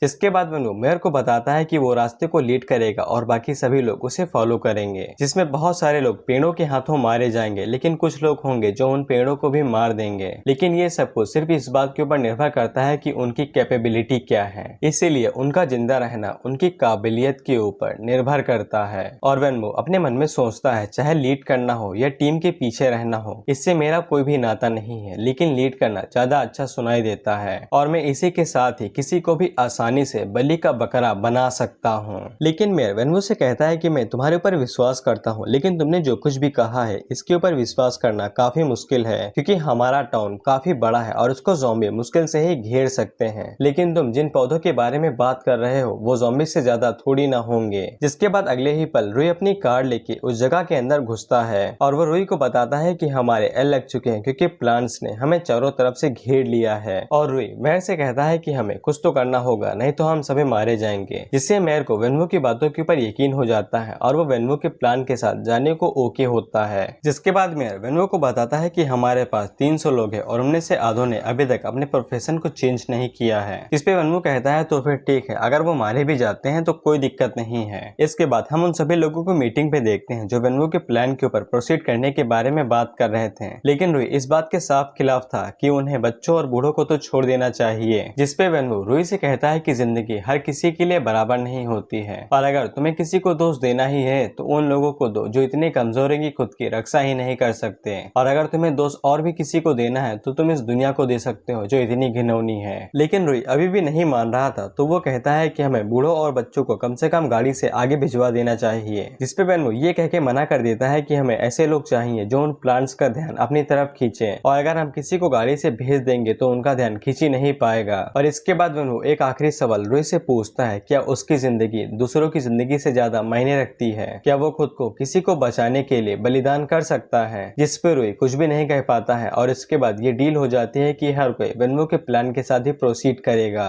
जिसके बाद रुई वहां से जाते हुए वेनवू और रुई से कहता है कि तुम सभी लोग खूनी ग्रुप के लोग हो। जिसके बाद वेनवू मेयर से कहता है कि किसी को भेजो इसके ऊपर नजर रखने के लिए, और अगर ये हमारे प्लान को बर्बाद करने के बारे में सोचता भी है तो इसे मरवा देना। देखो इसीलिए कहा था कि ये अभी बहुत बुरे बुरे काम करेगा। लेकिन इसके बाद मेयर कहता है ये तो काम हो जाएगा, लेकिन मुझे तो लगा था कि आपका उसके साथ कोई रिश्ता है। जिसपे वेनवू मेयर से कहता है कि जो कोई भी मेरे रास्ते या मुझे मारने की कोशिश करेगा वो मेरा एनिमी है और मैं उसे खुद ही मार दूंगा। जिसके बाद वेनवू मेयर से कहता है कि बाहर जो म्यूटेटेड बीस्ट और ज़ॉम्बी हैं उन सभी को पौधे मारते जा रहे हैं, इसीलिए हमें उन सभी को मार देना चाहिए, इससे कि पहले वो पौधे और ज्यादा बढ़ जाएं। जिसके बाद वेनवू मेयर से कहता है कि तुमने पिछली बार सनरुई को मारने के लिए कोई ट्रिक इस्तेमाल की थी, कि तुम्हारे पास वैसे ही कोई और चीज है जिसका इस्तेमाल हम ज़ॉम्बीज को ललचाने के लिए कर सकते हैं। और वेनवू ये भी कहता है कि जो चीज मुझे चाहिए वो तुम्हारी सोच से परे है। जिसपे मेयर वेनवू से कहता है कि मैं ये चीज तुमसे छुपा के रखने वाला था, लेकिन समय ही ऐसे आ गए हैं कि तुम्हें बताना पड़ रहा है। और इसके बाद मेयर वेनवू को बताता है कि उसके पास खुद की ट्रेजर लैंड है। जिसके बाद मेयर वेनवू से कहता है कि हम लोग यहाँ से जाने ही वाले हैं और वो ट्रेजर लैंड हर जगह पे मूव नहीं हो सकती है, इसीलिए हमें उसका इस्तेमाल कर लेना चाहिए और शायद से हमें उसमें कुछ ऐसा मिल जाए जिसकी हमें जरूरत है। जिसके लिए वेनवू मान जाता है और वो वहां से जाते हुए कहता है कि सेफ्टी के खातिर मुझे कुछ चीजों की तैयारी करनी है, तब तक तुम यहीं पे इंतजार करो। इसके बाद हम लोग वेनवू को एक्सचेंज पिलर के पास देखते हैं और वो अपने लिए अलग अलग तरह की चीजें खरीद रहा था। जिसके बाद वेनवू को बिना एट्रीब्यूट के 2 मैजिक क्रिस्टल मिल जाते हैं और जब वेनवू उन्हें तोड़ता है तो वेनवू को 25 एट्रीब्यूट क्रिस्टल के पॉइंट मिल जाते हैं। और इसके बाद वेनवू ट्रेजर लैंड के अंदर जाने के लिए रेडी हो जाता है। जिसके बाद वेनवू मेयर के पास आ जाता है तो मेयर उसे बताता है कि उसने अपने रूम के अंदर ही ट्रेजर लैंड का दरवाजा खोला हुआ है। जिसके बाद वेनवू मेयर से कहता है कि सबसे पहले तुम अंदर जाओ। वो मेयर अंदर जाते हुए कहता है कि तुम कुछ ज्यादा ही सतर्क हो, मैं ऐसा कुछ भी नहीं करूंगा जिससे तुम्हें दिक्कत हो। जिसके बाद मेयर जब उसके अंदर चला जाता है तब वेनवू भी उसके अंदर जाते हुए सोचता है कि अच्छा यही होगा कि तुम कुछ भी करने की सोचो भी ना। जिसके बाद वेनवू जब ट्रेजर लैंड के अंदर आता है तब मेयर उसे बताता है कि यहाँ पे 3 रास्ते हैं, क्योंकि ये ट्रेजर लैंड इसी तरह से बना ही गई है और ये तीनों रास्तों के आखिर में एक चेस्ट मिलती है जिसके अंदर रिवार्ड रखे हुए हैं। लेकिन इस ट्रेजर लैंड के अंदर कुछ ज़ॉम्बीज भी हैं।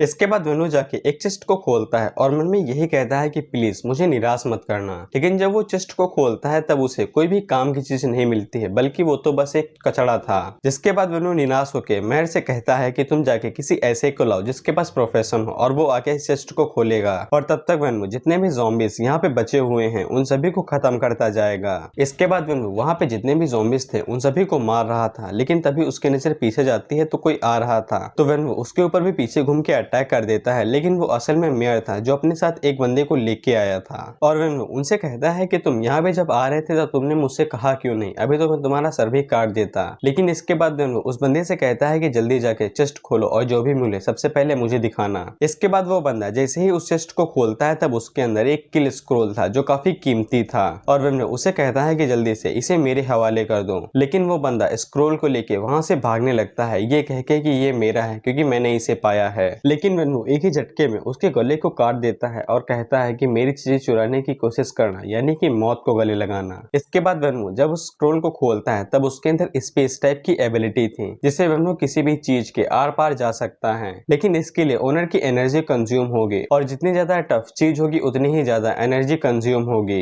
वेनवू मेयर से कहता है ये स्क्रोल किसी भी तरह से ज़ॉम्बीज को मारने में काम नहीं आएगा, लेकिन ये मेरे बहुत ही काम आ सकता है, तो क्या मैं इसे रख लूं? जिसपे मेयर कहते हैं हाँ हाँ रख लो। जिसके बाद वेनवू मेयर से पूछता है जिस बंदे को मैंने अभी मारा है क्या उसकी कोई फैमिली मेंबर है, जिसपे मेयर उसे बताते हैं कि उसका छोटा भाई है, लेकिन वो बेवकूफ है, उसने अभी तक अपना प्रोफेशन चेंज नहीं किया। जिसके बाद वेनवू मेयर से कहता है ठीक है जाओ और जाकर उसे भी मार देना, जिसपे मेयर कहते हैं ठीक है मैं मार दूंगा। जिसके बाद हम लोग वेनवू को उसके कमरे में देखते हैं और वो कल की फाइट के लिए आराम करने की कोशिश कर रहा था, लेकिन तभी वहाँ पे एक मेड आती है जो वेनवू से डायरेक्ट चिपकने लगती है। जिसके बाद वो लड़की अपना नाम फेफे बताती है और वेनवू से कहती है कि मैं यहाँ पे एक डील करने के लिए आई हूँ, क्या तुम मेरे साथ डील करना पसंद करोगे? वेनवू उससे पूछता है कौन सी डील, जिसपे फेफे उसके ऊपर ही चढ़ जाती है और वो कहती है कि मेरा एक छोटा भाई है और मैं चाहती हूँ कि कल जो लड़ाई होने वाली है उसके बीच में तुम उसकी रक्षा करो और जिसके बदले में मैं तुम्हें अपने साथ कुछ भी करने को दे सकती हूँ। जिसपे वेनवू अपने मन में सोचता है कि ये लड़की अपनी बॉडी के बदले में सेफ्टी चाहती है, लेकिन कल मैं यहाँ से सही सलामत निकल पाऊंगा इसकी गारंटी ही नहीं है, तो मैं किसी और को अपने साथ कैसे ले सकता हूँ जो मेरे लिए बोझ के सिवा और कुछ भी नहीं होगा।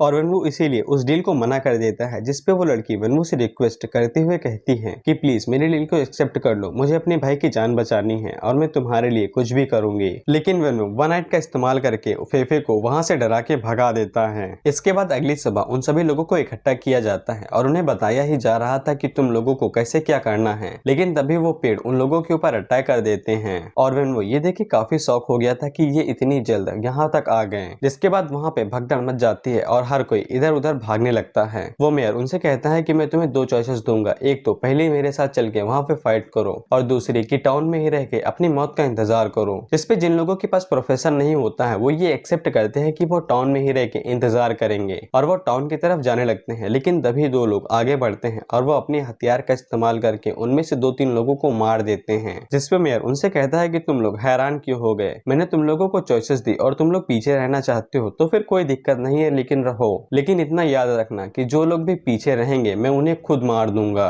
जिसके बाद उन लोगों के पास कोई भी चॉइस नहीं बचती है सिर्फ फाइट करने के अलावा, इसीलिए वो फाइट करने को राजी हो जाते हैं। जिसके बाद वो सभी लोग खेत को कार से पार करने की कोशिश कर रहे थे और वेनवू मेयर से कहता है ये काफी हैरानी की बात है क्योंकि जब मैं पिछली बार यहाँ तक आया था तब प्लांट्स ने मेरे ऊपर अटैक कर ही दिया था, लेकिन वेनवू फिर भी मेयर को सतर्क रहने को कहता है। लेकिन इसी के बाद खेत के अंदर हलचल होने लगती है और पेड़ों की बड़ी सी वेव बाहर आती है जो उनके ऊपर हमला कर देती है, लेकिन वेनवू समय रहते उस गाड़ी से बाहर निकल जाता है और वेनवू को पता चल जाता है कि ये पेड़ समय के साथ साथ काफी चालाक होते जा रहे हैं। इसके बाद वेनवू को लोगों की आवाजें आने लगती हैं जो मदद के लिए भीख मांग रहे थे, लेकिन वेनवू उसी का फायदा उठाता है और वहां से बच के भागने लगता है, यानी कि इसने हर किसी को बलि के बकरे की तरह इस्तेमाल किया। लेकिन तभी एक पेड़ वेनवू के ऊपर अटैक करता है तो वेनवू उसे डॉज कर लेता है, लेकिन तभी वो प्लांट्स वनाइट को पकड़ लेते हैं, जिसपे वेनवू फिर से सोल रियलम का इस्तेमाल करके वनाइट को वहां से बचा लेता है और वो दोनों सही सलामत वहां से बाहर निकल आते हैं सभी लोगों की बलि देने के बाद। जिसके बाद हम लोग रूही को देखते हैं जो अभी भी पूरी ईमानदारी के साथ उन लोगों की रक्षा करने की कोशिश कर रहा था। इसके बाद हम लोग फेफे को देखते हैं जो अपने भाई को बचाने की कोशिश कर रही थी क्योंकि उसके भाई को उन पौधों ने पकड़ लिया था